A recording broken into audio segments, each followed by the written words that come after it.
Good evening, everyone. This is our theme song that's playing here for the CK Speakers Forum. It's by Buckingham Nicks from probably about 1973. It's called The Ocean, right? No, Crystal. It's called Crystal. Okay, I should know that, yeah. Of course, Crystal, yeah. It talks about the ocean, that's what it is, yeah. Well, we're about to start now. Just a few words on the CK Speakers Forum. It means Crystalline Knowledge Speakers Forum, and it was inspired by that song because it talks about sort of the idea that there's more to life often than what we see on the surface. And the Crystalline Knowledge Speakers Forum was an offshoot of something called Coffee Chat, which some of you are aware of, which is a speakers forum, or rather a discussion forum. We sit in a circle of tables and we discuss a topic. And at one point we had invited a guest speaker to come out, and it was quite well received. So a few people in Coffee Chat suggested that we have a speakers forum. So that's what was the instigation for that. Now there is a charge for this, because that was agreed upon at the beginning, unlike the Coffee Chat session. And I'll explain as we go towards the end what that's all about. Just some little formalities here. If you have a cell phone, it would probably be a good idea to put it on mute. If you could, it might be good. Might be a good idea. If you have to use the washrooms, back on the right side of the room at the back, there's washrooms.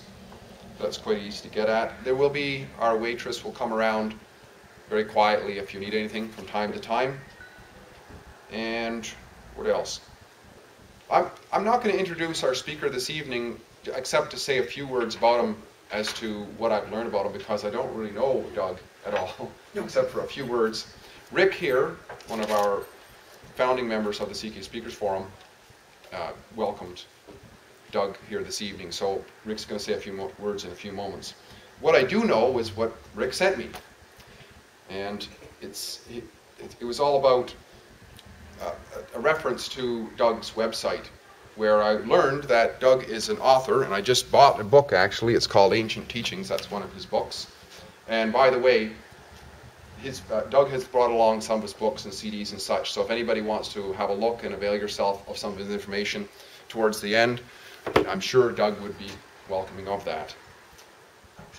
So what I found out about him is that he's been a student of psychic and metaphysical information since the time he was a child, and at age 19 he experienced a near-death experience and apparently has lived to tell about it.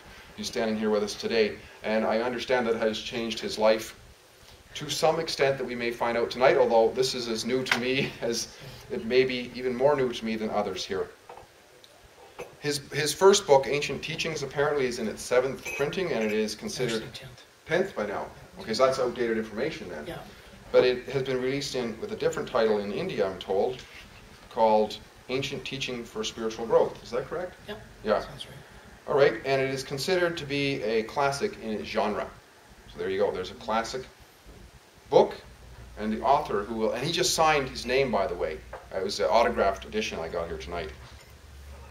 He's also a contributor to many journals, and I'm reading here. Fate magazine. I don't know how you pronounce that. Is it Llewellyn magazine, journal? Double L. Llewellyn. Llewellyn, okay. Llewellyn, okay. It's got that what is it, Welsh-looking word to it. Journal. And the Wholife Journal? Wholife Journal. Wholife Journal. And others. What else? Oh, there's a funny thing, actually, because for me, I find that if I'm focusing on something, because Doug's topic tonight is going to be about have you lived before, correct? Great, yeah. Yes, and it's funny, when I was thinking about that, how things will pop up at me. I opened the back door of my handy van today, and lying there on the floor, I don't know why, I don't know where it came from, whatever, but there was a flyer that said, "Can the dead really live again?" So it was really interesting, and it says at the bottom, would you say yes, no, or maybe? So anyways, I haven't read it, nor where it came from, but it was just kind of odd. Now before I introduce Doug, Rick's going to come up and say a few words, because Rick knows Doug and he's got some experience with what Doug says. So. Actually, we've known each other for about 10 years or so. We went, one of the first experiences we've ever had, my daughter took Reiki classes from Carol, and I went in there and it was like, whoa, like what the hell just happened, you know, she just, I just unloaded. I walked out of there feeling like 40 pounds lighter. It was amazing. So I really got an interest in what they were doing. Kathy started taking courses with Carol. Kane started taking courses with Doug. So Doug is actually his mentor now. I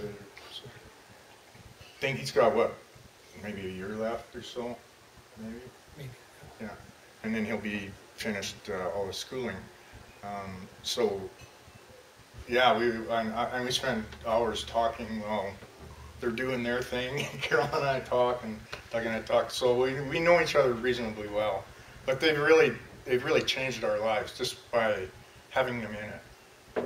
And anyways, I just wanted to say thanks for being there for us. Oh, thank you. That was very kind. Yes. And Appreciate it. Okay. here's Doug.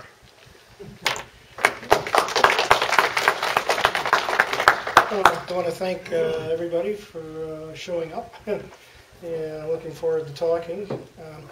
I normally do a workshop called Have You Lived Before? And what I'm doing tonight is sort of a small version of it. And I may give you some techniques or exercises you can use that you can incorporate to help yourself get some of your past life recall. First thing I want to do, I just want to check and see how many people actually believe in reincarnation. I want to see if there anybody is. Okay, is there anybody that doesn't? Not sure? Okay, one or two if you... Not sure. Not sure, okay. Usually when I ask people, 30, 40, 50 people in the group, I'll always get one or two or three that'll put their hands up. They either don't believe in reincarnation or they're not sure, like Steve is. And if I'd asked that question 20 years ago, probably half the group would put their hands up and say, no, we don't believe in reincarnation. But there's been a lot of changes, particularly in the West, that we now embrace and incorporate what the East has known for many, many years about reincarnation. And basically, reincarnation is just the belief in the fact that you're born into a body, your soul comes into the body, you live, and then you die. As you die, your soul leaves and goes back up into the heavenly realms. And then when you're ready, you come back in again. Now, I'm going to pose this kind of a question to you. You'll get someone that's a cynic that says to you, oh, I don't believe in reincarnation. But then you will ask him or her the question, well, do you believe you're born? Do you have a soul? Most people will say yes, unless you're an atheist. And then you say, well, if you have a soul, you believe your soul's coming in your body. And what happens when you die? Well, I go up to heaven or whatever. And then, well, you've just described the reincarnation process. So what I'm saying is if you can be born once, why can't you be born a second time? So that's an argument I like to use sometimes when I get a cynic in the group that wants to say they don't believe in reincarnation. It's very, very important. Now, most people don't remember their previous lifetimes. When you're born, it's like a veil comes and shuts down, and you don't remember much of it. But once in a while, that veil will lift up, and you'll get glimpses of previous lifetimes. So what I want to do tonight is I want to go through and give you some techniques that you can all use to help yourself remember your past lives. And if you're not sure, these techniques will slowly help you develop the ability to get there. Now, if you're ever watching TV shows or movies, or if you like a particular area, say you like Victorian England, or you like Roman movies, chances are when you look at that, the reason you like that is because you lived in that lifetime. And it's called the resonance method. Now, what you can do, you can say watch a particular movie that's say like Ben-Hur, Roman stuff, and you're fascinated by it, and as you watch it, if you get into an altered state, you may suddenly get a flash of a previous lifetime, seeing yourself riding a horse or on a chariot. Or you're watching a show about Victorian England, and you see this antique furniture. So you get the urge to go out and buy antique furniture, something from England. So if you can just think of particular areas in the world and time periods that really draw you, and there's a very, very good chance that the reason that does draw you is because of your possibility that you'd lived in that previous lifetime. Now, the birth to rebirth cycle is a strange one. Usually, based on my studies and through the school I went to, the Rosicrucians and other organizations, the human body is designed to live around 120 years, roughly. And you're supposed to, when you die, you go up to heaven for 10, 15, 20 years. And you have a recall up there. You talk to angels and guides, relatives have passed over, so you kind of review that particular lifetime. And then when you're ready, you'll talk to angels, guides, and what I call the Council of the Elohim, these special elders.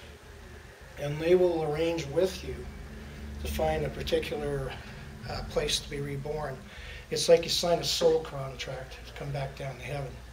And then you look, you can see whether you're going to be a man or a woman, whether you're going to go to this country or that country or whatever. And then you come back to Earth to repeat the process all over. So it's a really cool experience. Now, when I said roughly about 120 years, and about every 144 years, based on my studies and my beliefs, you're born, 144 years later, you're born again. So I was born in 1954 in this particular lifetime. So if I go back to my last lifetime, it would have been around 1810. And when you look at that, you go, oh, that makes sense to me, right? Now, that doesn't always hold true. That 144 years can be thrown out the window, particularly because I've regressed probably well over 2,000 people in over 20 years. I get people from all walks of life that just have amazing experiences. But I have found people that were young, died during World War II. A lot of them came back a whole lot sooner. They came back in 46, 50, 52, or whatever. And when I meet these people, a lot of them are baby boomers, and they will recall that previous lifetime.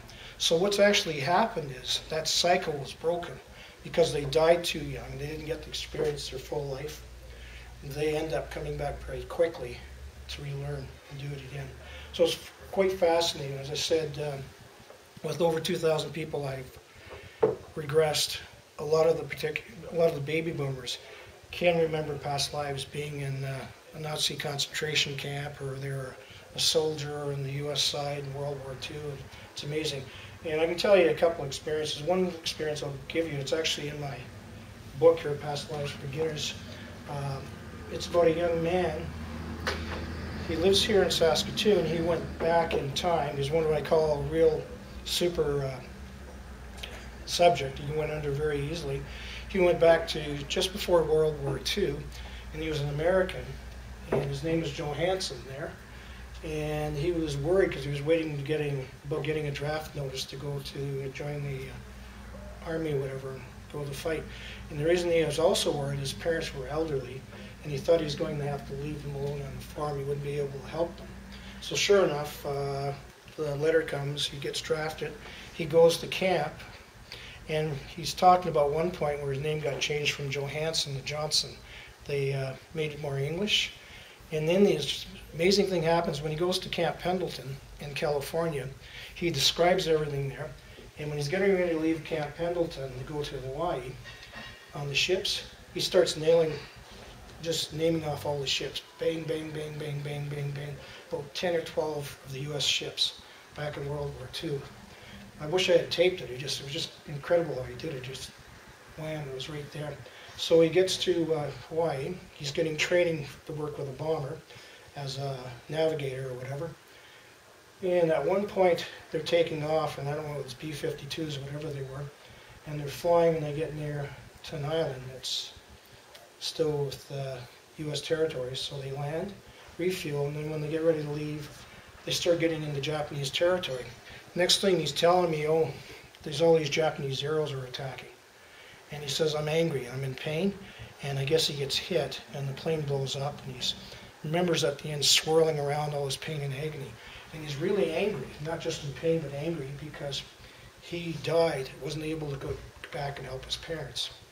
So when he comes out of it, sits up and he's talking to me, and then he says, oh, well, Doug, that's why I can't watch any movies about World War II, or any TV shows. He just cannot watch them at all. So it's really cool when you think about that. Something made him turn off to watching these movies, and then he recognized where it came from. And he's a very peaceful person. And that's one of the reasons why he moved up to Canada, lives here because he wanted to get away from that war environment. So it's really cool when you think about that. And the idea is, if you can remember a lifetime like that, you can sometimes let that pain go, that anger, and be able to release it and feel a whole lot better. And a lot of people say to me, well, what's the purpose of having a past life? Well, there's many reasons. If you look at a past life, you can explore your previous lifetimes, change your present, and make your future a much better life. You can also find out where a lot of your fears come from. For instance, if you have a fear of spiders, like I do, you can find out where it came from. I remember, this one's really funny. I was trying to figure out about arachnophobia, like tarantulas. I just can't even stand watching them on TV. And we were watching that movie at the theater here, the one, The Hobbit, Desolation of Smaug. And there's a part where they have all these huge spiders in the movie. So everybody else is watching, and I've got my hands up over top of my eyes like that. And I'm waiting for it to end so Carol can tell me when the spiders aren't there anymore. That's how bad it is. And so one time I got into a really deep altered state, and I ended up getting a past life glimpse. I don't know if it was in Egypt or it was in South or Central America, but I was a tomb robber. And I got into the tomb, and I started grabbing all the jewelry, all the gold and precious stuff, put it in the sack, and as I was coming out, I got trapped in between in a tunnel or a hallway. And next thing you know, all these tarantulas were jumping on me, biting me on my arms and legs and shoulders, and that's how I died. So that's how I remember where I got that fear of spiders from. So how many people have a fear of heights here? Anybody? Okay. There's a good chance the fear of heights isn't just in this lifetime. It may have been the past life when you were sacrificed, someone tossed you over the side of a cliff. Okay, that's a possibility. Yeah. How many people have a fear of drowning? Anybody? Oh, okay. I've had a few people that have actually had fears of drowning, and one person went back to the time the Titanic actually was aboard the ship and explained what happened, as he was a poor man down below, just like watching the movie Titanic. That's how he remembered dying. So it's quite sad, tragic, getting that information coming through. But if you look at any fears you have, as I said, a lot of times you can trace them back to the lifetime. Other thing you look back at is certain idiosyncrasies, certain characteristics that you have. I'll give you an example. Another fellow came to me, laid down on the sofa years ago. I take him under. He's one of those really easy subjects. He's gone, he's deep. Suddenly he's back in the Old West, and he's talking with a Western drawl. He's hiding behind a rock, and there's these Indians up there getting ready to nail him. And he's got this big white hat, like a House Cartwright from the Bonanza show from way, way back. And he keeps cursing this hat he's got on. And he's thirsty. He wants to get to the water, but he can't. So he decides to make a run for it, jumps on his horse. And as he's galloping away on his horse, he looks over his shoulder. And as he does, there's an Indian comes up over a little rock with bow and arrow and nails him. And he feels it go into his shoulder. And he remembers falling off the horse, smells the dust, hits the dirt, and that's how he dies. And at the last moment in that particular lifetime, he says, "Damn hat." Okay? So when he comes out of it, he sits up. He goes back to talking like somebody from Saskatchewan, because that's where he was raised. And he says, "Well, that's why I don't like hats. I won't wear hats." All the men that worked for him wore hats, but he can't stand hats. So you can get some idea where some of your characteristics can come from. I had a lady once, she couldn't stand peaches. She ended up going back in the lifetime. She was watching her in the kitchen, and the cook was baking peach pies. And she made this face, says, "Oh, I hate peaches." And when she came out of her regression, she says, "Yeah, I won't eat peaches now." So you can look at all the reason behind it. It gives you an idea. And our souls are eternal. They come back over and over again. And as they come back, we're a culmination of many lifetimes, many experiences. So who we are now is a culmination of many, many times before. And the last two lifetimes before this one are the ones that affect us the greatest. So if you get in a relaxed state, sometimes you'll recall that previous lifetime. And I will go through some techniques with all of you here just to help you get there. And I think at the end I'll probably do a Q&A with everybody here too. Now, I talk about in my book, I've got techniques, exercises in there, and I've got some of them written down. I may try to go through, cover everybody. But also with the techniques or exercises in there, there's a lot of stories. There's reincarnation stories. A lot of my clients shared them with me. And there's angel encounters in here, near-death experiences, and astral travel. And I talk about a lot of people astral traveling. And there's a technique that I use that's important, if not even more important than doing a past life regression. When someone comes to me, I get them relaxed and I work on their chakras, and they can feel this energy flowing up and down through their bodies. They get very deep in a very altered state. And when that happens, it's easy for them to start to slip out of their bodies and start to recall past lives. And that's great, but sometimes when a person does that, they'll astral travel. And when they do, I can guide them up to the Akashic Records in the Universal Library. And they go right into the library. They go up and they find the scrolls or the book. They're soul records, and they start flipping through and they start getting a lot of past lives through. So I've seen people do that technique. Instead of getting one lifetime showing up, they're able to get 5 or 6 or 7 different ones. It's a very, very effective tool. And they're literally, I'm watching them, because I can see the lights and colors around everybody. I'll watch this shimmering of light, and that tells me that they're getting into an altered state. And all of a sudden that light seems to go above their head. And at another point, as I go really, really deep, suddenly I can see the face of their angel looking back at me. So for instance, if someone's sitting there in front of me and they've got their eyes shut, and they say they have brown eyes, I'll see the face of someone with blue eyes looking back at me. The first time it happened years ago, it freaked me out at first because I'm going, whoa. And now it's normal. When someone goes under, their angels come in, their auric field expands, and they start the astral travel going up to the Akashic Records. So I'll also not just do a past life regression, I'll train people to astral or soul travel. And if you can do that, you can access so much information.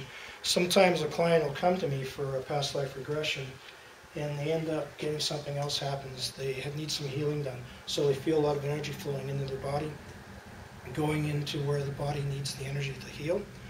Or they'll end up going up to the heavenly realms, to what I call the heavenly fields. They'll be talking to guides or angels or a loved one that's passed on. So I never know what's going to come out of someone when they come to see me for a session. It's just amazing. So I've had some people just go up there, they start talking to these angels, and they get all sorts of incredible information, and just get insight, and they get answers what they need. So it's just amazing when it happens. I said I've probably regressed well over 2,000 people through the years, and I never know what's going to come out of someone. I'll have someone show up that remembers Nazi Germany, and when he sits down wants to go back to Nazi Germany, he doesn't go there, he goes to someplace else. And it's quite interesting. And when you're exploring past lives, doing it just because you think it's a lark, it's funny, isn't a good idea. If you're doing it because you're curious, that's great. If you're doing it for health reasons or for just a learning experience, it's a wonderful way to look at things. And as you see the past life, you start getting some more insights. And a lot of times when I do past life work on people, it's because they have health reasons. We'll have someone, for instance, that's had a lot of back issues. Now, this one's a funny story. This lady came to me, she used to get a lot of pain in her hips, in her leg, right across here and down. And she had constant pain. She went to the doctor, and she couldn't find what was wrong. It was just there.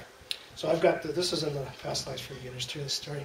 So she goes under. Again, she's one of those people that goes under very easily. And she goes back to Ireland. Suddenly she's speaking with an Irish accent. And she is now a man. And oftentimes when I'm getting someone under, the first thing I'll say to them, well, can you tell us what's on your feet? So I said that to her or him. And she goes, why? I'm standing in a pile of sheet. I said, pardon me? I'm standing in a pile of sheet. I'm in my farmyard or whatever. So it dawned on me what she was trying to say. So she or he back then talks about going to the pub for a beer. And he goes to the local pub, goes inside and gets wasted. Comes out of the pub drunk, gets blinded by the sunlight out in the street. And he turns and looks down the street and he sees this beautiful woman bending over in the park. And he's making a comment about her because that's the way the guy is. He's quite crude. And all of a sudden he gets run over by a beer wagon. And the beer wagon takes him off right across there. So it was quite funny when she came out of it. She goes, oh. And by doing that, she was able to let some of the pain go. So it's amazing when you look at your past lives. You have to remember a lot of stuff is buried. You bring it back lifetime after lifetime. So it's really cool. Now, I also want to talk about the death process a bit. A lot of people are fearful of death, and they shouldn't be.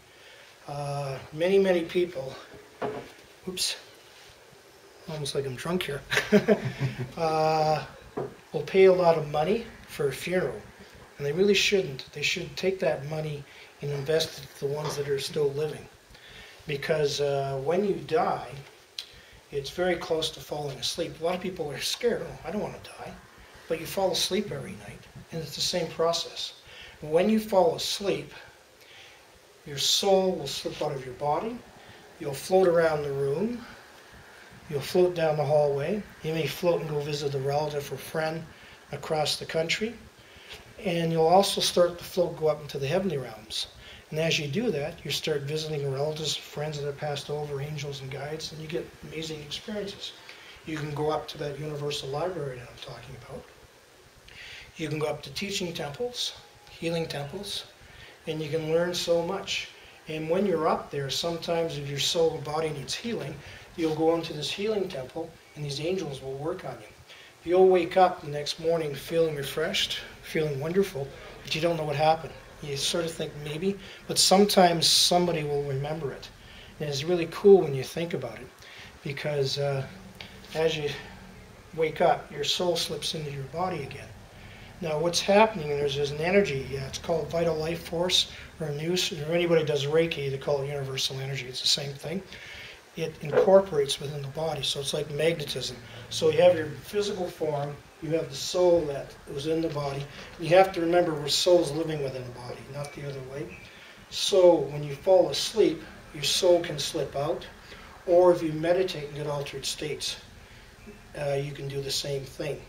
Now, on the death process, and a lot of the stories I have in my latest book, Past Lives for Beginners, it talks about clients that were dying from a cancer. And what happens as the body is dying, that universal energy, that force, the nous, starts to dissipate out of the physical form. As it dissipates, the soul starts slipping out easier. And that's when a person, when they're dying, they're sort of in between both worlds. They can see people in the room, and they can also see and hear their guides or loved ones coming around. And at one point, where a certain amount of that spirit energy or universal energy is gone, slips out, then when the soul slips out, there's nothing to bring it back in. When that happens, the soul completely disattaches from the physical form, and that's when death occurs.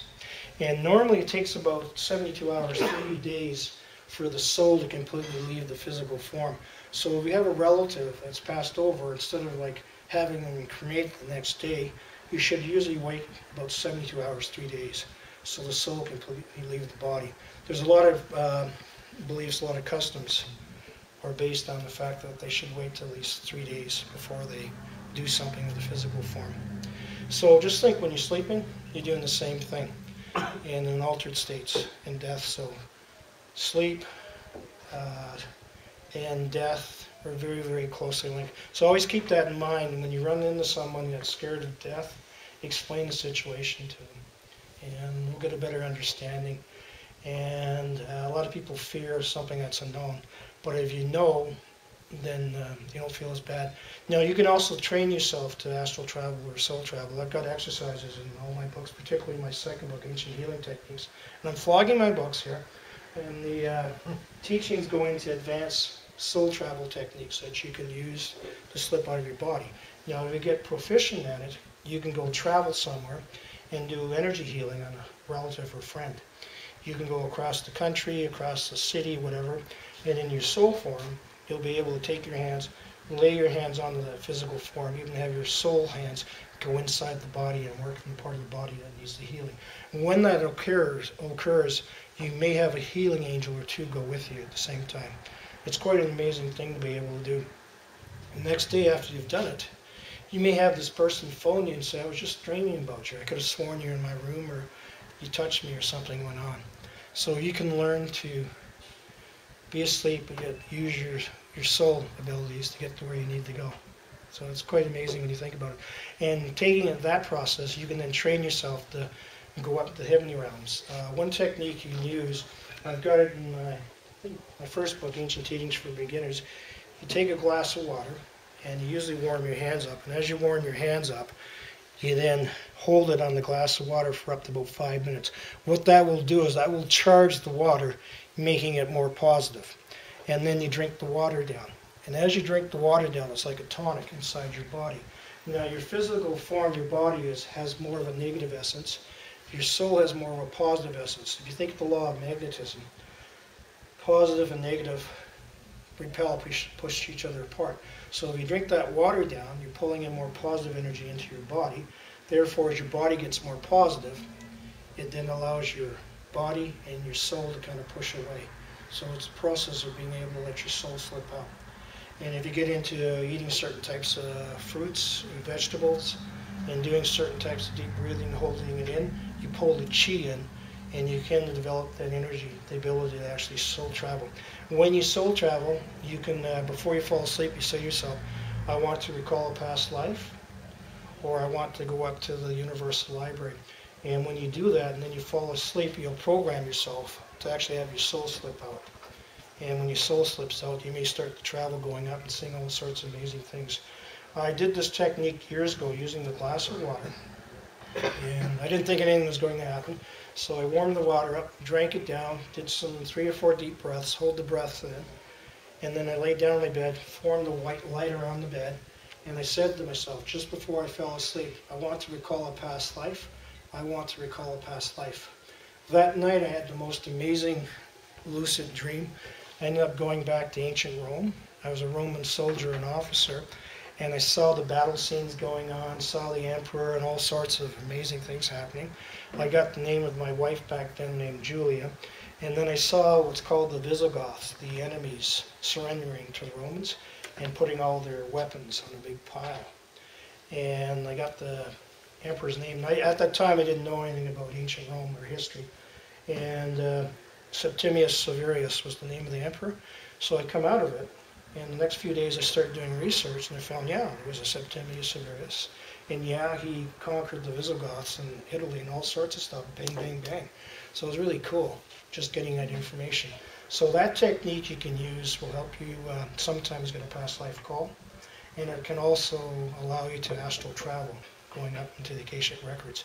When you do that, when you get up there, sometimes you'll look at your soul records and you'll be able to touch and feel. It smells like it's old wood or old vellum, or it smells musty. And as you start flipping the pages, you may start seeing some past life scenes unfolding. It's really cool that when that happens. The other thing you can try doing, and actually I'll try that with everybody here right now, and I'm going to do a particular chant afterwards. So if everybody wants to shut their eyes for just a moment. I've got this in my latest book. It's a past life contemplation exercise. So if you all want to shut your eyes, okay, take a deep breath in and release it slowly. Now I want each and every one of you to visualize or imagine yourself going back in time.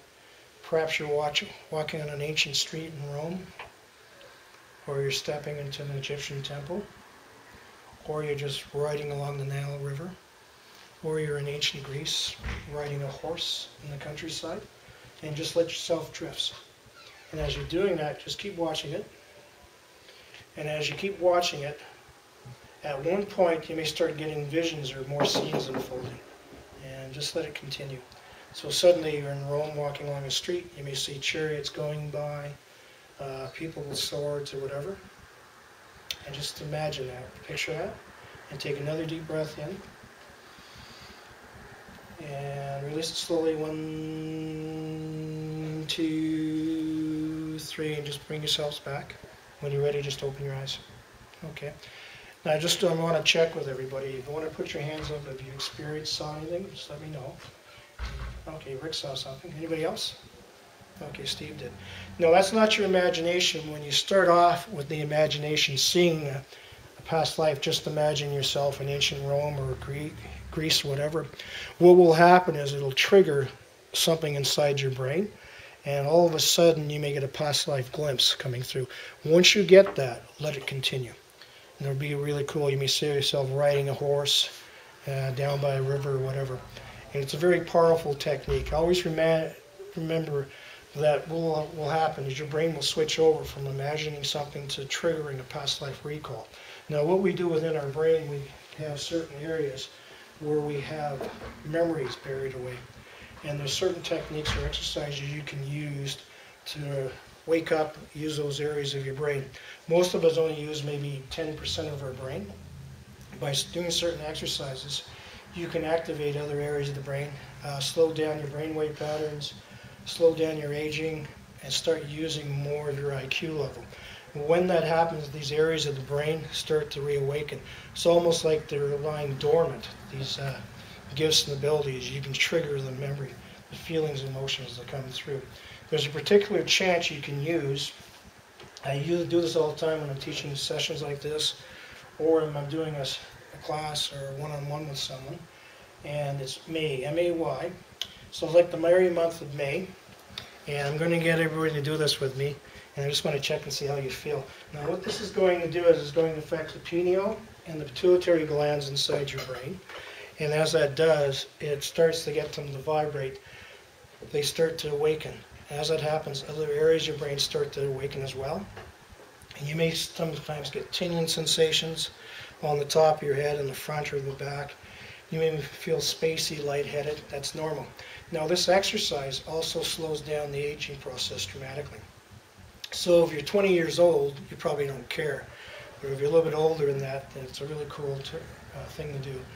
I did it years ago with this May chant. I did it about 3 times. And the next morning, when I got up in the morning, I looked at my eyes in the mirror. My eyes look brighter and clearer. My skin looks smoother. And what it does, it helps release collagen in the skin, smooths out the skin. It balances the endocrine glandular system, the body. It does so very much. And it allows the crown and the third eye chakras to open up a bit. And once those open up, you can then access knowledge and wisdom and energy from above, from the God source above down through your body. It's a really amazing thing that happens. So I'm going to get everybody to try this with me, even the fellow that's eating there. Okay, so first of all, I want everybody to take your hands, put them in your lap like that. Okay, and shut your eyes.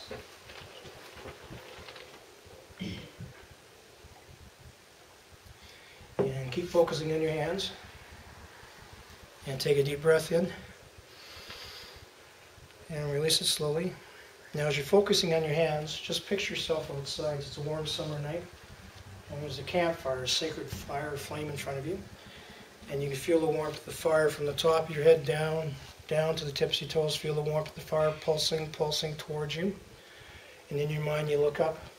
You look into the sky and you see the full moon. A little white cloud floating by in the moon. And then you look down, looking down at that sacred fire, the campfire. You can smell the smoke, hear the crackling of the flames, and feel the tremendous warmth of the fire pulsing, coming towards you. You can see the various colored flames, seeing reds and orange and yellows and blues. And then in your mind, it's almost like you're taking your hands out and warming them up on the fire. And feel that warmth of the fire pulsing towards your hands. And feel all the heat and the warmth going down your shoulders, down your hands. And feel your hands getting warmer and warmer. Now everyone take a deep breath in. Hold it. And release it slowly. 1, 2, 3. Okay, and take one of your hands and touch your forehead and your third eye with 2 fingers. And just touch your forehead. And just hold it there for a second, focusing on it. And then take your hands back down, put them in your lap again. And as you're doing it, keeping your eyes shut, focusing on that part of your head. And as you're focusing it, feeling it like it's a warm day, you feel the warmth of the sun, and feel the energy of the 2 fingers pulsating, penetrating inside.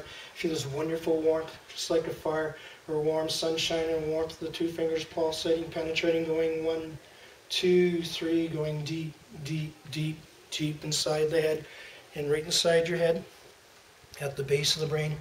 Focus all your attention, all your energy there. And as you're focusing, I want you to picture that there's a little purple-white grape right in the middle of your head. And as you're focusing on that purple-white grape, you can see and feel it starting to vibrate. It's starting to move back and forth in the middle of your head.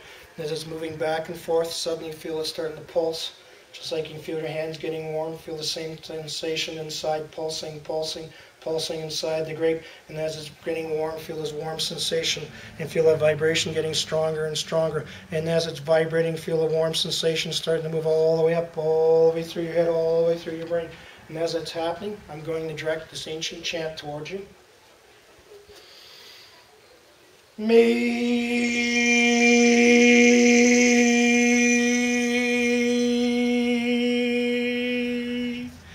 I'm going to do it once more. Me.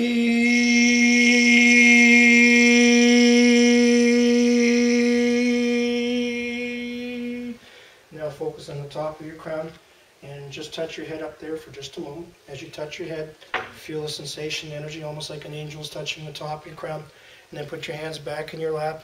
And as you're doing that now, just focus on that. Feel the warmth of the sun, or like a warm water cascading, tingling, tingling over the crown, flowing down the scalp, down the back of the neck and shoulders, down across your hair, down across your face, all the way around your body.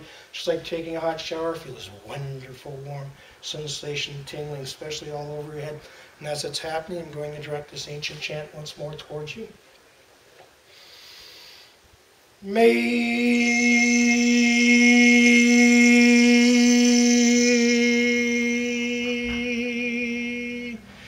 All right, and keep your eyes shut. And this time what I'm going to do is, when I say the May chant, chant it. I'll get everyone to do it with me. So take a deep breath in. And May.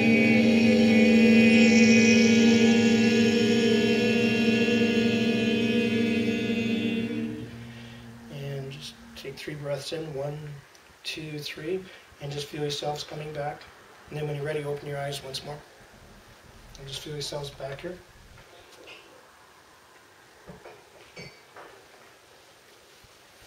Okay, I think most people are back. All right. So that May chant you can use to open up your crown and third eye chakras. It'll balance the glands of the body, and it'll start opening up gifts and abilities. It'll sneak up on you. It'll help release serotonin and other endorphins that make you feel better. So it gives you a natural high too if you do that. But don't do it more than 2 or 3 times a day. If you do it like 5 or 10 times, you'll be really spacey. You probably won't even be able to drive down the road. So just do it 2 or 3 times one day. When you feel like you want to do it again, try it again a couple of days later or whatever. And as I said, it's great for slowing down the aging process, and it relaxes you. And now, sometimes when you do that and other techniques, you'll feel a tingling sensation on the top of your head, pressure inside, or something on the back of the scalp. Did anybody feel anything on their heads when I did that? Okay, yeah, about 10 or 12 of you did. That's normal. What you're doing is that vibration's opening up the crown. The neocortex is starting to fire. Neurons are being released or firing through your brain. And it's opening up other areas of your brain, opening up more gifts and abilities. So whenever you do that, you may feel tingling on the front of the head, tingling on the back of the head, and that's normal. I call it getting the tingles, but it's a really cool technique when that happens. And all it is just a sign that you're starting to use more of your brain capacity. Other areas of your brain are opening up, and parts that have been shut down will start to reawaken. So whenever you feel like it, just try that May chant once in a while. Feeling something in your head there, Rick? Wow, I told Carol this years ago, like whenever I do that, I always get this, it feels like a golf ball stuck on the front of my head. Oh, okay. I kind of rub it off. Yeah, that'll happen too. I don't know if everybody else got that, but Rick gets that once in a while. But the more you do it, you'll get used to energy. And when you're doing chakra work, you'll feel the energy flowing up and down through your body easily. And as you do that, you get into a very deep state. You get to be what I call a natural energy feeler. You can just sit there in the chair and you can feel the energy zooming up and down through your body. When that happens, it allows your soul to be able to slip out of your body easier, to astral travel, to heal or do whatever. It's really cool. So again, we'll do the May chant once more. So if everybody wants to take a breath in. Sorry, didn't mean to disturb you, Neil.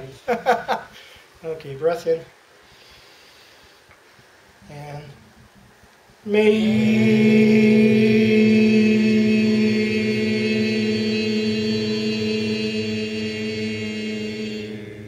Good. Okay, did anybody feel anything that time? Okay. Any sensations? Rick did. All right. But the more you do it, you get very susceptible to it. It opens up and you feel all sorts of energy. What it will also do is it'll help cleanse off the auric field, cleanse off the chakras. Anytime someone does that May chant, I'll watch them because I can see the colors and lights around them. I'll watch the auric field expand. It gets brighter and cleaner. So you can clean off your auric field. It's like taking a shower. And it's really cool. And you may notice a week afterwards little tingling sensations on the front of your head, or you may feel lightheaded. You'll also start picking up some of your particular gifts and abilities will either be enhanced or you'll start getting new ones. You'll start getting prophetic visions, or all of a sudden you know someone's going to the phone and the phone rings. You'll just start noticing these gifts getting stronger. And one other thing that will happen, sometimes you'll even start seeing lights and colors around people. You'll start seeing the aura. Or you may start getting glimpses of past lives unfolding by doing that particular technique. Because as it goes in and affects the pineal and pituitary glands, they're actually psychic organs. And they're glands or organs. I guess that's the proper word, would be organ. So they're not just physical organs, they're actually psychic organs. And they open up. And it allows the energy from above to come down through your crown, comes in through the pituitary and pineal, and steps down as a message or feelings or impressions. So that's how you get a lot of your psychic impressions when these two glands open up and your crown opens up. You can access that information and pull it down. When you do that, you'll start noticing over the next few years that you feel lighter, your IQ level goes up, more tingling sensations, and you start just little changes. You'll start noticing that, and your face looks smoother and cleaner. And people will walk up to you a couple years later and say, "Well, what are you doing? You look really happy. You look like you haven't aged any." So it really is effective for helping you get there. So again, just do the May chant whenever you want and try it. Now there's another technique you can use, and I think I'll do it very quickly. It's Ma-Ra, M-A-H-R-A-H. Ma is the female principle, Ra is the male principle. As you combine Ma-Ra together, you can raise the energy or vibrations in the room, making it more positive, more peaceful, more loving. So if you want to be doing meditation, if you want to get a good night's sleep, you want to work with your angels and spirit guides, by using the Ma-Ra chant, you can raise the vibrations to a much higher level. They're allowing these higher spirit guides and angels to come in. And I'll just do it here with you first. Ma-Ra.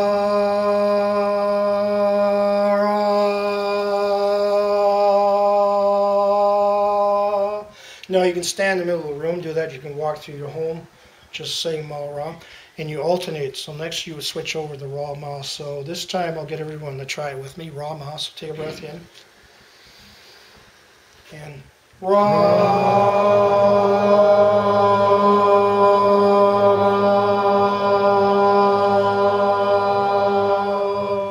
that was great. Okay. Now if you do it long enough in the room, it'll raise the vibrations in such a way that you'll feel it. It'll feel more peaceful. Anything negative within that environment will actually displace, will be moved away. And it protects you from anything negative coming at you when you're doing any type of channeling, meditation, or trying to work with your angels and spirit guides. And if you do it in your bedroom, it'll clear off the room so you have a great sleep. You won't have to worry about any type of bad dreams. You'll have these beautiful angels and guides coming around you. And it's just a wonderful experience to do that. Now, one other thing I want to cover, that technique, the Ma-Ra, it's based on what they call the Law of Three. In the ancient mystery schools, they talk about the Law of Three or the Law of the Triangle. And the same as you have the Holy Trinity, Father, Son, Holy Ghost, it's a representation actually of the soul, the body, and the spirit. So if you take the religious aspect, put that aside, and put it more to a metaphysical concept, you realize where that comes from, that Law of Three or Law of the Triangle.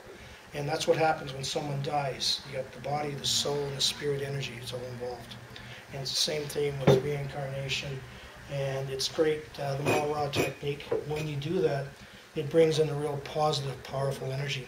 You can actually sometimes look in the corner of the room and you do the Ma-Ra chant up to 7 times, and you'll start seeing a white mist. If the room's dark enough, seeing this beautiful white mist floating through the room. And that's you drawing in that vital life force, that news or spirit energy actually into the room. And if you do Reiki, you can draw in that energy much, much easier. So it's really cool when that happens. Now, Sometimes when you get very good at it, you could look at someone and actually see a person's past life. Like I could look at my wife Carol, or all of a sudden I'll see an overlay of a face. That face will be her from a previous lifetime. Now there's a technique. Some people get scared of this, but you shouldn't. It's called the candle and mirror technique. I've got it laid out in my first book, the one that Steve's reading. And what you do is you put 2 candles on, you light them, put them on the corner of the dresser, and you want the room dark enough, but just 2 candles on, and you want to be able to see your face in the mirror. And as you're looking at your face in the mirror, you take a few deep breaths, and as you're doing that, suddenly you start seeing a little bit of light energy around your head. And as you keep looking, sometimes you'll see your face will disappear. It's really cool when it happens. Like it just goes black, you can't see anything. And then all of a sudden, bang, you see these 2 beautiful eyes looking back at you. That's you touching the eyes of your soul. So if you do that, you get yourself into a very, very deep alternate state. And it then allows you to start accessing all your past lives.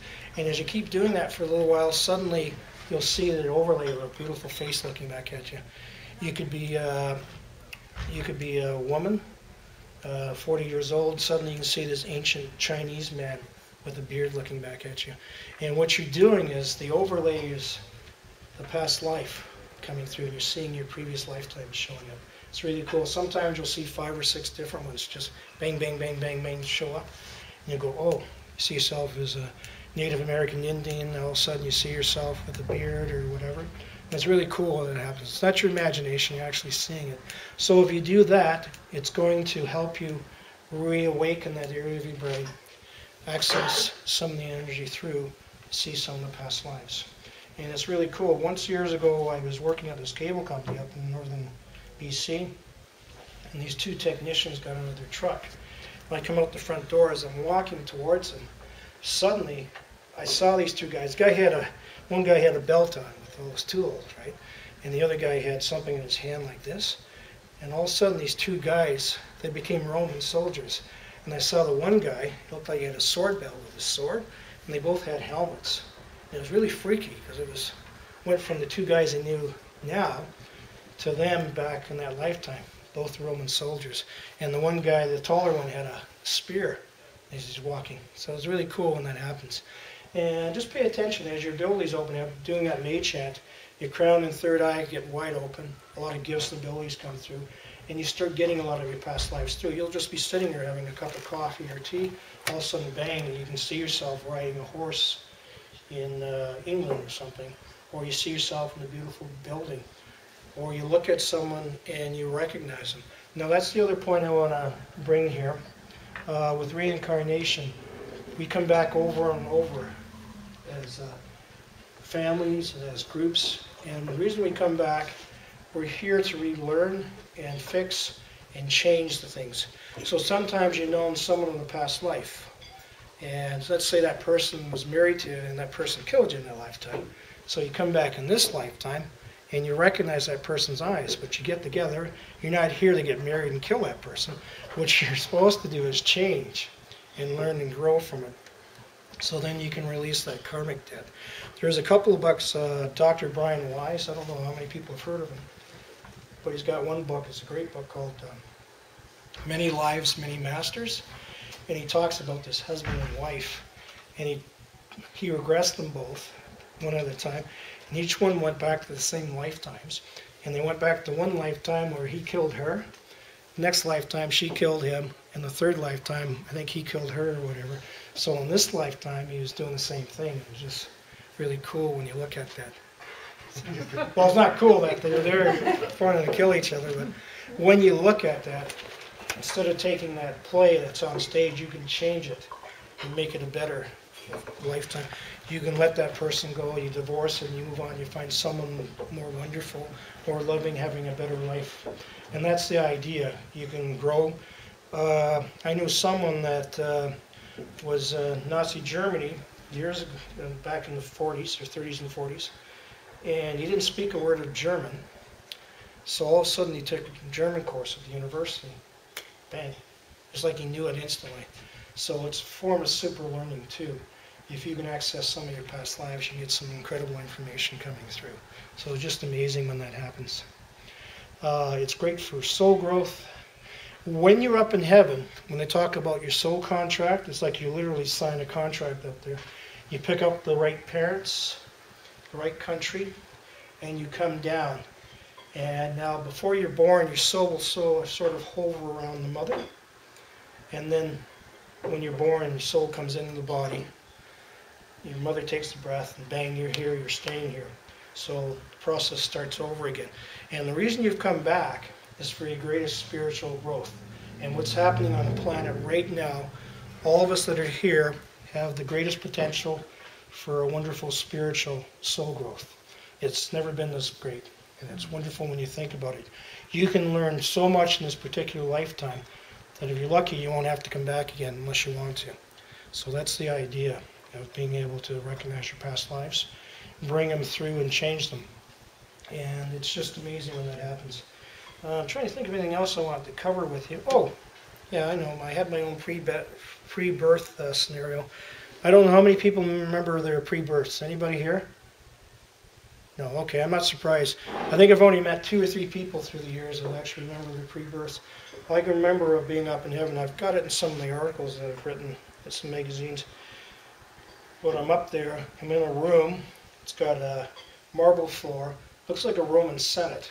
And all these weird people, like out of Star Trek costumes, are sitting across from me on these benches looking at me. And they're talking about me going back to Earth again. And I said, no, not a chance in hell. I don't want to go back there. And so there's this lady, black lady with a beautiful blue outfit on. She's gorgeous, older woman. And she's talking to me. She's sort of the spokesperson. And all of a sudden she says something. Next thing in front of me, there's this spirit forms. It's like a holographic image. And I start seeing all the things going on the planet. All the wars, all the disease, all the changes on the planet going on. And at the end of it, suddenly it shows a beautiful planet. The earth becomes heaven again. And people are living in peace and harmony. And then the holographic image is gone. From there, they take me into a smaller room. And they've got these tiered seats, and they sit down. There's a table, like a Reiki massage table. They lay me on the table. And as they lay me on the table, I look up. As I'm looking up at the light, it's a beautiful green emerald crystal. It's just gorgeous. And I start doing some chanting or humming. All of a sudden, I can feel my soul vibrating. The next thing you know, I shoot down.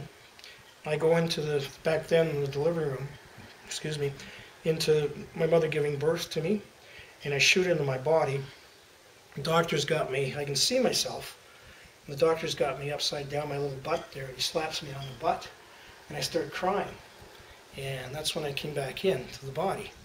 And when I'm in the body, I'm looking up. Instead of seeing a beautiful green crystal, I'm seeing one of those old like things from the MASH TV shows with the thing over top, and I'm looking, God, this is ugly. I was really angry. I thought I got tricked into coming back. But I realized later that that's the choice I made, to come back, to relive, and do what I'm supposed to. Now, I guess I can talk very quickly about my near-death experience. When I was 19, I had all these surgeries, and I was lying near death in the intensive care. It was late at night, and the male nurse was sitting across reading the sports section of the paper, and I felt this really weird tug. And all of a sudden, my consciousness went from here, shut down to my solar plexus. Next thing you know, I'm coming out of my body, and I'm looking down at this skinny 19-year-old kid that's got white face, he's got tubes in his nose, tubes in here, tubes in there. And I start floating around. I floated over top of the male nurse. And I'm looking down at him. I can't understand why he can't see me. So I float around. Behind there's these 3 glass cubicles. And in the middle cubicle there's a man lying there who had just had a heart attack. And I floated over top of him. As I floated over top of him, he opened his eyes and he smiled and he waved at me. And I waved back. I go, oh, he can see me, but the other guy can't. So I floated down the hall, floated into the morgue, and all of a sudden I shot through the roof. And it's like a Star Trek movie, watching all these lights going by. And I saw this beautiful light, and I could see a sense of people and images on the other side. It felt peaceful. Felt absolutely no pain, felt wonderful. I wanted to keep going. And I'm assuming these 2 white beings came beside me. They stopped me from going, and they turned me around and they said, no, it's not your turn. Not your time. You have to go back to Earth. And sure enough, I came back. shot over top of my body. And it's in my soul form. I got my hands out like this. I'm going, there's no way in hell I'm not going back into that pain-ridden body. And I could feel myself sink into the physical form. And then I came out of it, and my heart rate had sped up and my breathing. And the male nurse came over and checked, and he noticed my heartbeat was strong enough, so then he was able to give me a shot of morphine. So I came back for whatever reason. And anybody that's had a near-death experience, most people will change their beliefs, their structures, they start seeking more spirituality, they look at things differently. And if you have an experience like that, when you're in life going from job to job or doing whatever you're doing, you recognize there's much more to this world than just the physical form. And if you start exploring it and recognizing that you're a soul living within a body, it gives you a different concept about everything. And you can learn to astral travel, to soul travel, to do healing work, to get information, get past life glimpses. And when you do that, you open up all your gifts and abilities. Most people don't use a lot of their gifts and abilities, and it's buried within. By doing techniques like the May chant, meditation, doing a chakra flow exercise, you can then activate your chakras, activate parts of your brain to reawaken these areas. Suddenly you're talking to angels and spirit guides, you're seeing auras and you're picking up information, or you're increasing your ability to heal, or being able to write or say the right things to the right people at the right time. So all these gifts start to unfold. It's just amazing when that happens. Right? So I think that's everything I wanted to cover about reincarnation. And again, my newest book, Past Lives for Beginners, has a lot of stories. I even have children in there who've had past life experiences. A young fellow in Calgary talks about him living in Calgary when he was a young man as a mechanic. He was about 10 when he came to see me. So it's quite an interesting story. You get a chance to read that. And it's fascinating. Usually children are more open, more aware than adults are. They can see, a lot of them can see auras, they can see angels and guides, or see their little invisible friend. And a lot of them can see the lights very, very clearly. So it's really cool when that happens. Around the age of 10, change starts to happen. Children start to close up that area of the brain. As it dries up, suddenly they became more calculating, more logical, and they lose the gifts and abilities. So if you have children or grandchildren around 8, 9, or 10 years old, by doing a technique like the May chant, you can help them keep themselves awakened, allow them to open up more of their gifts and abilities, and live their life with more spirituality. All right? So I guess that's it about reincarnation. Pardon me? Oh yeah, I'm getting ready to do that. So I've got 3 books. My first book, as I said, Ancient Teachings for Beginners, which Steve is reading and hopefully will enjoy it. My second book, Ancient Healing Techniques, goes into a lot of astral travel techniques, healing with colors, working with chakras, angels and spirit guides. And the newest one, Past Life for Beginners, has a lot of techniques in it, but also it goes into a lot of great stories. I've had relatives and friends ask to buy the book or get a copy if I give them a copy. They didn't want to read the psychic and the spiritual stuff, learning any of the techniques. They're more interested in just reading the stories. And so like your sister, for instance, she's not into any of this, but she liked the idea of the stories about angels and everything. There's a lot of angel encounters in the book as well. All right, so I guess that's it for now. I'm just going to open up and see if anybody has any questions I can hopefully answer. Steve? I have a question. It's kind of a strange question, I guess, but I don't know. Sometimes it's kind of awkward at times with my wife because I'll have dreams that maybe are not appropriate to be shared. Oh, okay. For example, sometimes I'll have a dream about another woman. Okay. And I'll, you know, she'll... This is on tape, you know. Oh, that's fine, yeah. So, but there's no identification.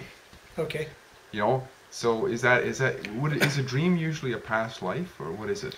Sometimes it's a past life. Sometimes you're astral traveling, and you can have astral sex too. It's on tape, right? You might not want to share that. Well, sometimes she'll ask me how was your night? I say, well, it was fantastic. You know? Well, that's what happens. Either you're getting a past life memory of that particular person that you see, or in some cases it could be an astral sex thing going on. Remember I said you can come out of your body and your soul can go heal. Well, you can do other things as well. An example was I was sleeping beside Carol one night. We're on Broadway Avenue, and it's in the summertime, so it's light. I woke up, and I looked around, and I fell back to sleep. As I fell back to sleep, I floated out of my body. And we used to have these little touch lamps. So I floated over, touched my light, went on, floated over top of Carol, touched her light, floated back into my body, and woke up, and both the lights were on. So even though you're in your soul form, you can still touch and do things. And it's quite interesting. You can knock on doors, you can walk through doors. I've even floated into the living room. There was a candle there, and I went like this, bang, bang, bang, with my hand, my soul hand, and the candle fell over with a big banging noise. As it banged, I shot back into my body, just like. So just remember, just because you're in the soul form, doesn't mean you can't do things. You can do a lot of healing work, you can touch people, help them, and do so much in astral sex too. The thing is, though, that astral thing that you're talking about, if you get hurt, though, your body will feel it, maybe not the next day, but whatever you got hurt during that trip that you took, your body will feel it, you know? Sometimes you may wake up feeling a little flustered or a little uncomfortable, like something happened, but if you're in your soul form and you slip back in your body, you're usually fine. Mm-hmm. That can be argued. We can argue on that. Okay, all right. Well, So I've had a lot of astral travel. So did I. Yeah. Don't worry. Sometimes if you, the only time it's really dangerous, if you've had a heart attack and you've got a really bad heart and you're near death, astral traveling isn't a good idea because you slip out, you might not come back. So that's the only time. Otherwise, if you're doing astral or soul travel, normally you're fine, you'll slip out. But the only time it happens if you're in your soul form, you're out of your body, if you're flipping and flopping in the bed, your physical form, sometimes you can have a problem, but mostly if you're in that state, your soul will slip back in your body easily. Okay, any other questions? Or What color is my aura? you've got some dark blues around you. So medium to dark blues. I'm not seeing a lot of light blue. I'm seeing the medium dark blue. It shows, I was going to say, more of a, not intuitive, but more logical, analytical around you. And you've also got some green healing energy coming down. And there's a little bit of a purple on the top of your head. It's showing you some of your psychic abilities are opening up even more. You've had them, but they've been buried for a while. They seem to be coming through, but I'm seeing more of the purplish color. And the light, the medium to the dark purples, or dark blues is what I'm seeing around you. So you have a lot of blues. And if I saw more light blue, it would show someone that's more into the spiritual thing. You've got a little bit there, but not as much. Okay? Not to insult you, but it's... No, it's like, I can't. I do that. Yeah. But when I look at someone, if I look above their head, if I see a lot of light blue, I feel more comfortable with the individual. Because the light blue usually indicates a very peaceful, loving person. If I look above someone's head and I see a lot of grayish colors, I kind of, whoa, back up. I'm very cautious with that individual. Because that dirty grayish color usually indicates whether it's a negative person, someone deceptive, or something's not right. Sometimes if a person's had a lot of abuse, particularly ladies had a lot of abuse, when I look at their face, I can't even see their face because I see this gray swirl of color and I can just barely see their eyes through the mask. So it's just amazing. When you can start seeing auras, you can pick up on so much. so if someone tells you your aura is not good or this or that, is there anything you can do about it? Yeah, that may chant. Doing that, doing deep breathing. Now, as you pull in the breath, I've got this in the second book. As you pull the breath in, you hold the chi. As you hold the chi in through your lungs, the blood will pour into the lungs, go into beside what's called the alveoli sacs, the air sacs. And like osmosis, it will release that chi energy into the bloodstream, into the blood cells. And it'll put more positive energy in, and it'll flow right through your body. That will help your auric field get brighter too. That will help what? Your aura get brighter as well doing that. The other one is to sit in a chair or lie down, do deep breathing, and start doing chakra flow work. As the energy flows up and down through your body, it's like taking a shower. Your aura will get bright, your chakras get cleaner and bright, and you feel a whole lot better. I know some people that can do it really easy. They just sit in the chair and bang and you're gone, and you feel this rush going up and down. If you do yoga, tai chi, dance, or whatever, or if you run, you'll sometimes get it that a kundalini flowing through. If you get the kundalini starting to come up, it'll start to open up, release some of the energy to flow through. So just try the May chant, doing ma-ras, doing deep breath, but when you do the deep breath, like I said, hold it for about 5 seconds and then release it slowly, and do it about 3 times. And you'll watch, if you're looking in the mirror at yourself, you actually will see your auric field start to expand, get brighter. It's really cool. Another thing you can do is, you can short circuit your own electrical field. You can take your hands, put them together like that, positive and negative. And as you short circuit your field, your aura starts to expand out. Does that answer the question for you? Do I want my aura to expand out? Yes, you do, but not too far out. If you're going into a mall at Christmas time, you don't want your aura out like that. You want it in a little bit closer, so you don't get nailed by everybody going around beside you. What happens if you like collide? Oh, all that will happen is, let's say you're going through to a Safeway store or Walmart or whatever, and as you're walking through, you got your cart, someone brushes up against you, their auric field rubs off on your auric field. As it does, you get contaminated. Their dark colors will come off of their aura into your aura, and you'll absorb it. So let's say the person you want to buy is worrying about money. As you float by them, you didn't worry about money when you came in the store. By the time you leave the store, you're worrying like crazy about money. You don't know where it comes from. So you start picking up the feelings or impressions that the other person has as you walk by them.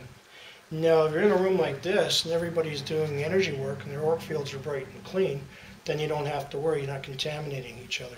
It's when, let's say if you walked in the bar and you get a bunch of drunks, you don't want to be rubbing up against their auras. And normally the human aura is roughly about 3 feet around you.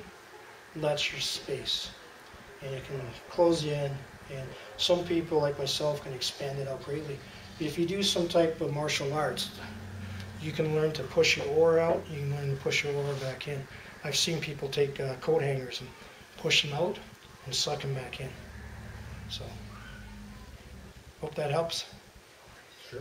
Okay. Yeah, you had a question back there? Can you turn it off, or do you always see auras, and do you find it sort of distracting? That's a really good question. I shut it down so I just see a little bit of a lighter energy around people. When I'm working, if I'm wide open, I'll see lights and colors. And if I'm in a place like I've done psychic fairs, Carol and I did them years ago, I'd see all these colors around everybody. It would drive me crazy. I'd get a headache because there's too much from too many people. So you want to kind of keep it shut down. But if you're working one-on-one with someone, if you're a teacher or you're doing counseling or Reiki, whatever, then it's okay. But normally you want to kind of keep it to, it's like taking color on a color TV and just having it turned down a bit. And then when you're ready, you open it back up. And that was a really good question. Yeah. Now, like at Christmas time, it drives me nuts by going to a shopping mall with all the people. Okay. Yeah, any questions? Oh, I just experienced that whole Kundalini thing that you talked about with getting the flow going. And years ago, I experienced it a couple of times where it felt like an electric shock. Yeah. Like it was just like a bolt of energy, and I actually was lying in bed and almost like felt like like my body wanted to kind of jump off the bed. Mm-hmm. Did you ever hear of that? Is that a Yeah, that's normal. You get the Kundalini flow. Sometimes it'll help your soul start to slip out. And the Kundalini, if you've got blocks in particular chakras, as the Kundalini starts to flow, you'll feel pressure in your heart or in your throat because it's like a dam. It's blocking the chi, the energy from flowing through. So and that's when it would happen, was when I would actually feel that I could have an awareness of the entire room and actually at times feel like I was flying. Mm-hmm. Remember, I was in Vancouver at the time and I flew over the North Shore Mountains. Okay. But before that happened, it felt like a huge electric shock. It was really strange. Yeah, that's what happened. They had the Kundalini that was flowing, and it helped initiate the soul travel. Oh, was that right? Yeah, it's cool. Anybody else have any questions? Can I get You're talking, I'll just call it the soul recycling program. Okay, sounds good. But you talked about these elders on the board. Yeah. How do they get to that stage? Usually they're very wise beings. They could be angels, or sometimes some guides have been around many, many lifetimes, like Jesus or Buddha or someone. Those type of individuals are up there, very high, enlightened, wise beings that have all this wisdom and knowledge and experience. And they usually are on that board. And they work with the person's angels and guides to set things up. Did they ever come back? Some of them do, yeah. Some of them come back. Well, think of Buddha or Jesus, and Zoroaster was another one. They're enlightened beings. They came to Earth, they had one particular lifetime, and they sort of had soul growth to be able to go back up there. Yeah. And you get to a point when you get really good, then then you don't have to come back. But most of us aren't there yet, so it just takes a while. And some of us don't want to come back once we go, leave here, go, hell with this noise, I'm gone. But you'll find as you get more enlightened, you release more of your karmic debt, and things start to flow better around you. And if you're doing the energy work with the chakras, as it flows up and down through the body, for 2-3 days afterwards, things start to flow in harmony. It feels really peaceful. The phone rings at the right time, everything clicks in place. And after about 3 or 4 days, it goes back to normal. So the more energy work you do, the easier it is for you to keep things flowing around you. And it also will affect your brain, your mind actually, to open up more of the abilities to manifest things around you. Okay. Anybody else? Any questions? You always come back as human? Yeah. Yeah. No, we always come back as humans. I talk about that. If you're Buddhist, pardon me? No, if you're Buddhist, you have a belief that you can come back other than a human soul. Yeah. So they're entitled to their beliefs. You have to respect them for that. For me, I know a human soul is a human soul, and you will always come back as a human soul. That's the way I was taught. Go ahead, Rick. Make a comment. Or will, Go ahead.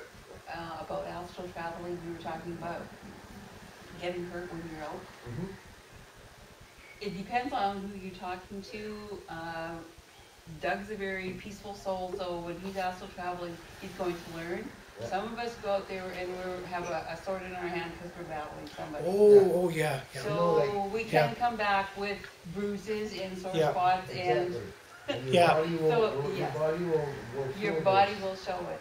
I've You know? seen some people that we've known that Yeah. they're out there fighting the dark and. Yeah, Okay. sorry about Yeah. that. I didn't think about it till The now. Yeah. dark so is you the can- shadows. Yeah. you Yes. know? Okay.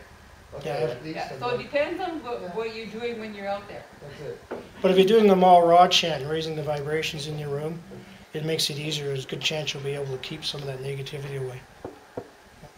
Well, that's your battling it. Well, that too, yeah. Depends also, but yeah, okay. Okay. I heard years ago that it's possible that birthmarks were carried on from previous lives. Yep. Some people come back. And they've you know, it was really funny because I had always felt, like I have a birthmark in the middle of my back, and I had always felt that all my life that I had been stabbed in my back, Mhm. and Kane came and he, after talking to you one day, we kind of went and did a little thing, and Yeah. I was a soldier, a Roman soldier, and I got speared in my back. that makes sense, yeah. Right. And it was kind of funny, just when we were doing this tonight, I remembered about 5 different things in a span of about 30 seconds. Okay. I'm kind of like freaking out. Well, that's all right. You'll be fine. That's a lot of stuff all of a sudden I It's all remembered. coming out. Yeah. Well, the other thing that will happen, sometimes you'll get more in one past life when you go under. I call it a storybook lifetime. You go from birth to death. That's a normal one. Some people have 5 or 6 different lifetimes. They'll get a bit of one, they'll switch to another one, they'll see more and more. So it sounds like that's where you're getting a little. Yeah, I had little bits of all sorts of things Yeah. happening. That'll happen too. I imagined walking over the hill, which was Kane's scenario, and then I went, boom, I went to back in the Dark Ages. I was back in Rome. I was in Egypt, and the thing that kind of stuck with me was when I was in Egypt, I was actually rowing a great, I don't know if it was a royal barge or if it was a military barge or something, Okay. but I was rowing it. Okay, cool. Yeah, it was really, that part was cool. It's just that it was like 5 of them. Yeah, that's what happens. You don't just get a storybook lifetime. Sometimes it's what happened to Rick. You'll get several lifetimes show up. That's really cool. It just comes out the way it's supposed to. Now your soul accesses those lifetimes that you need to bring them up for your greatest growth and greatest health reasons. Yep. So how do we know how many lives we have? Like, do I have 1 million lives or 4 lives? You've got 2 million lives. No, I'm just kidding. Actually, if anybody ever tells you that, oh, you had 15 lifetimes, BS, all right? Because no one knows how many lifetimes you've had. I could have had 100, you could have had 200, whatever. You don't really know how many lifetimes you really had. For someone like a psychic sitting there, and I'm not running down psychics, there's some really good ones. Someone psychic will say, oh yeah, you've had 15 lifetimes. And that person doesn't know. What about new souls being created? Yeah, new souls come back, but right now new souls have a great opportunity to learn a whole lot quicker and access and become older souls. But new soul, you can tell their eyes look different. They don't have quite the knowledge or the understanding or comprehension. But old souls, when you look at them, they look fascinating, they're interesting, they have all these interests, and you can usually tell. But as I said, the opportunity for new souls is great for them coming back at this time. Usually a new soul, when I say a new soul, isn't someone that just came back as a newborn babe in the body. They may have had 5 or 6 lifetimes, or 2 or 3 or 4. And old souls have probably had 50, 60, or 100, whatever lifetimes. So if I could just ask, can you communicate with these angels? Like, like a medium? Sometimes, oftentimes get a person in an altered state and they start talking to their own angels and guides. When they get deep, they start to slip out and they start seeing an angel or a loved one that's passed over and they start accessing their own information. Yeah. But I don't work that way myself as much. Yeah. Any other questions? Oh, yeah. How does it make sense of many of the people that come back and all claim to be Cleopatra?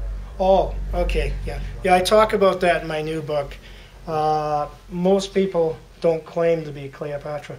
Well, some might, but they're full of it, pardon the expression, because over 2,000 people I've regressed. I think I've met maybe 2 people that were famous.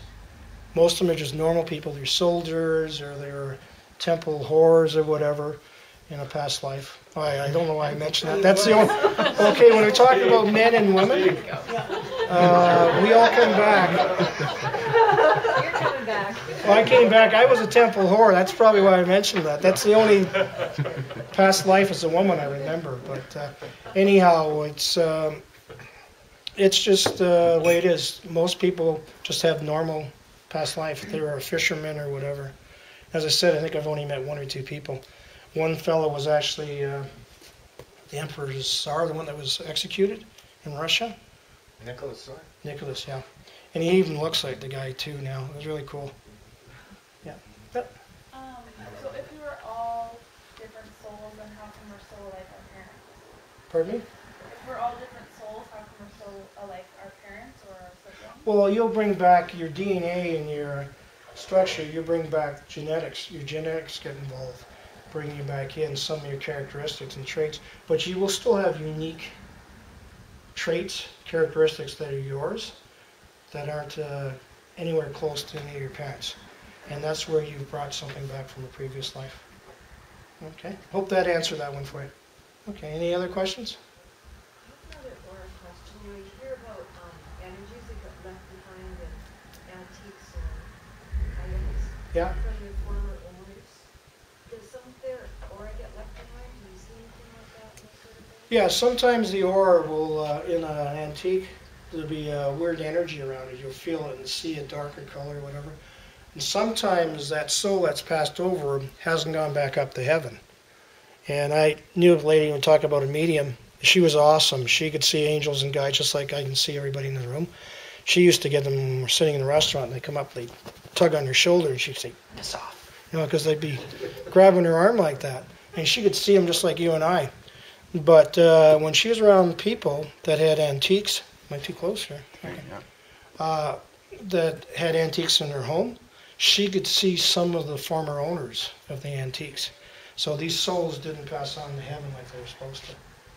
And sometimes if they don't pass on, there's techniques you can ask for their angels to come and loved ones to take them up to heaven, get them to go to the light, as they say. That was a good question.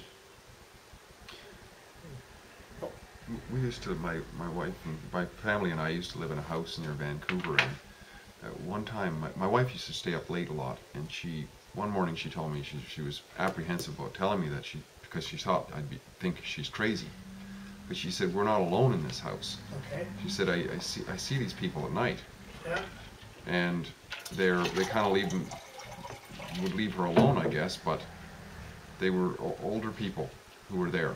Mm-hmm. Are those are people who you think they revisit?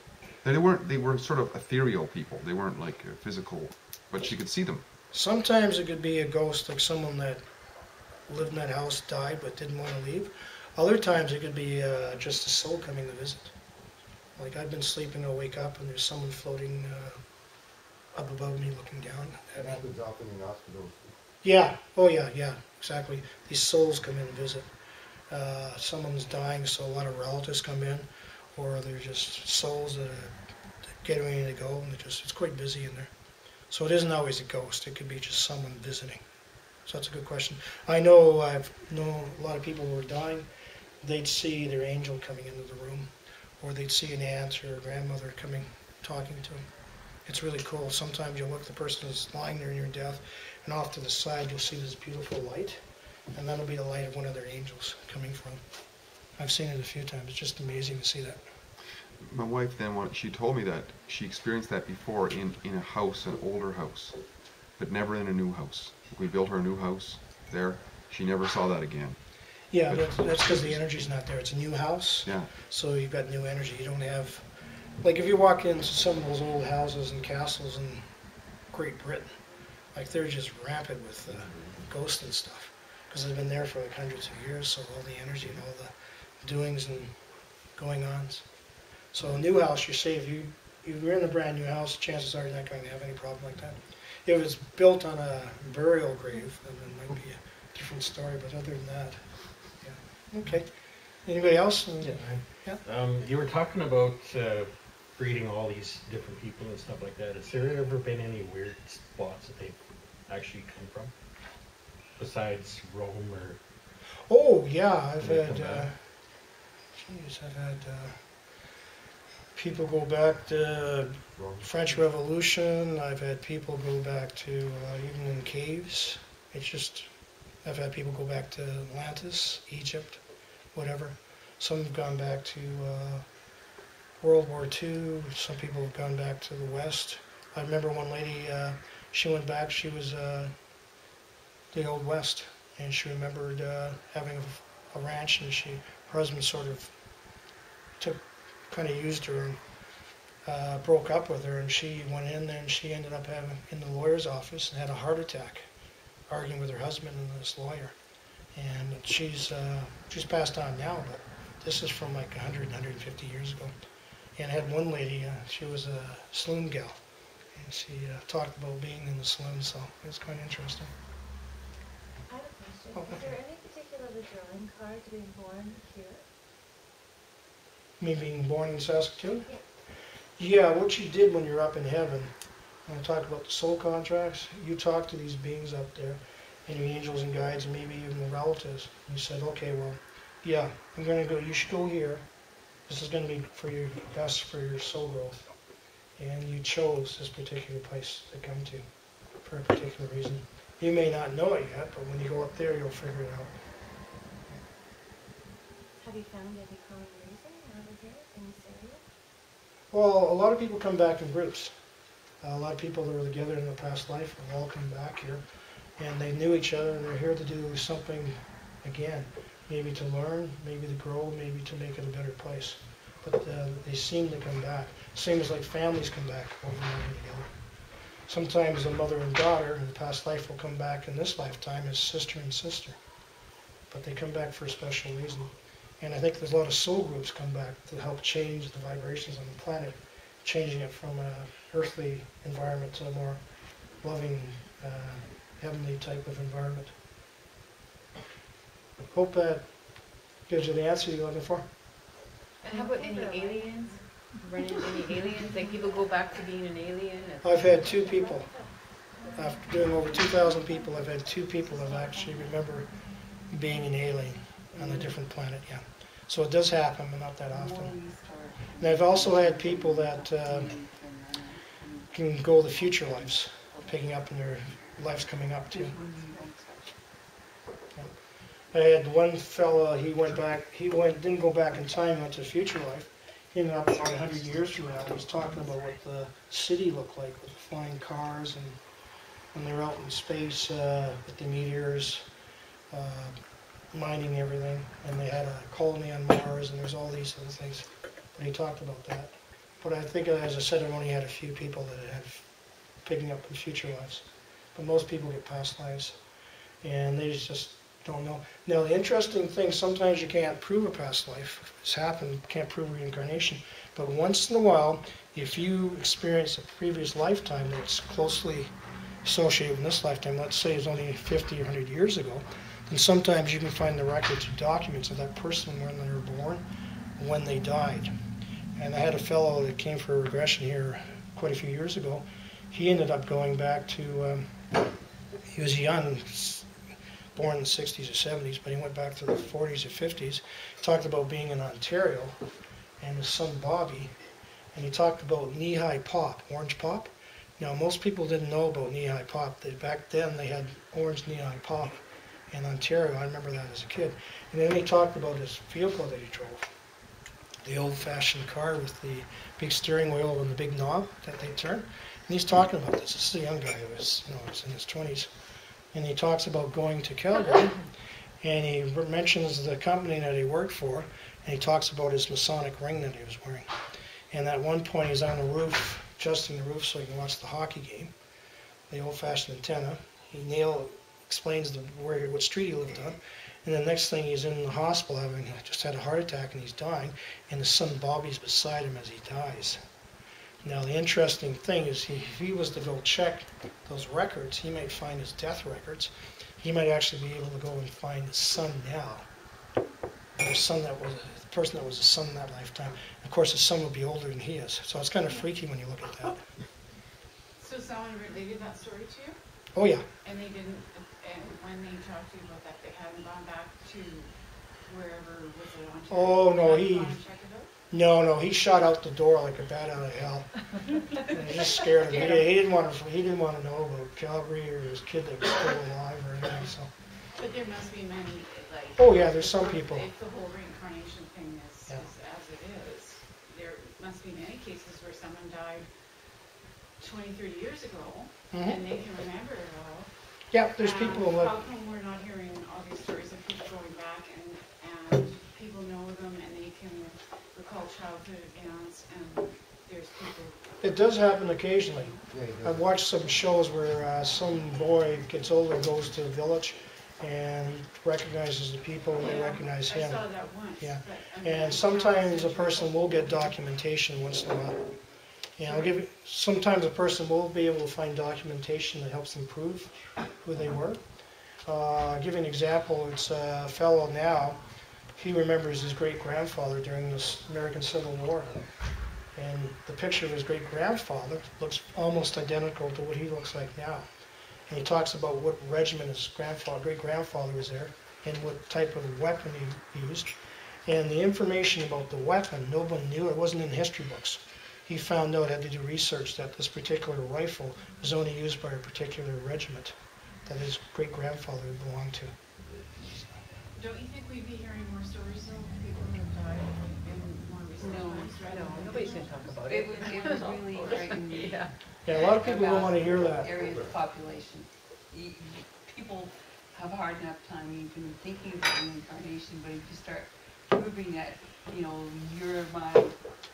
so it's for our own protection. It's for our own protection. Yeah. Not When really. you're not recalling your past lives so that you can know those people again. You're recalling them to heal something in that past life so you can go forward. That's the purpose of recalling, is to do some form of healing, whether it's physical, spiritual, or emotional, so you can keep going. It's not to replay what happened before. No, but what if you needed healing from a life that was 30 years ago? Then you do it in a spiritual form, you don't do it in a physical form. Because that person you're dealing with is going to think you're a nutcase. And you can go for a And past they life may not regression. believe that what you're saying it has any validity, even though you could probably mostly prove it but you still gonna creep them out. So if you do this healing on an emotional and spiritual level, you do not do it in the confrontational level at all. No, that's not what I'm suggesting. Oh, okay, I misunderstood. One thing that might be helpful here, I don't know if other people here have experienced it, probably everybody has to a certain degree, but myself, I've run into so many people over the years that it's almost freaky, who tell me they know me. And we go through, did you go to this school, whatever, no. And I usually just shirk it off by saying, oh well, it must have been a past life, I guess. Without just for a joke kind of thing, but I don't know if they recognize it or there's something that they feel that they recognize. I don't know. Yeah, that could be it sometimes. And if you look in someone's eyes, you recognize their soul through their eyes. That's the one thing that draws a person is the eyes. And that's how some people get into relationships. The look in the man and woman, something about the eyes. And so it's like they've known them forever. Pardon me? Talking to the Oh, okay. Okay. Well, I guess that's it. And well, thank everybody for having me here. I enjoyed talking.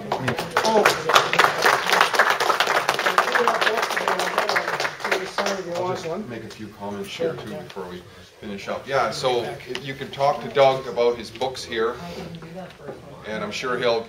And actually, the one that I got, he actually signed it, autographed it. So if you want that, that'd be great. And how do we do, by the way, Rick? For how we doing? Yeah, I cleared it up. I didn't leave it. But we're level there. Yeah. Okay, so we get the balance there. Yeah. Okay. Just so everybody knows, when we collect some cash here at the door when we come in, and there's two reasons for that. One is that we want to make sure that we cover the room. The restaurant wants $100, so we covered the difference of that with purchases of coffees and such, just to level up the difference. But whatever's left, we give as customary at CK Speakers Forum. We give as a gratuity to our guest speaker for the evening. So, but he's run away right now. Yeah, exactly. Yeah, maybe. He'll be back in here. Yeah. All right. What else did we? So I'll just make a few announcements, I guess. We have a coffee chat every 2 weeks. It's usually here, and if anybody is not on the coffee chat mailing list and wants to be, I think probably you mentioned that, right? When yes. People were coming in. So if you put your email there, probably you'll get an email towards the end of the week for our coffee chat for next week, which will be on self-esteem.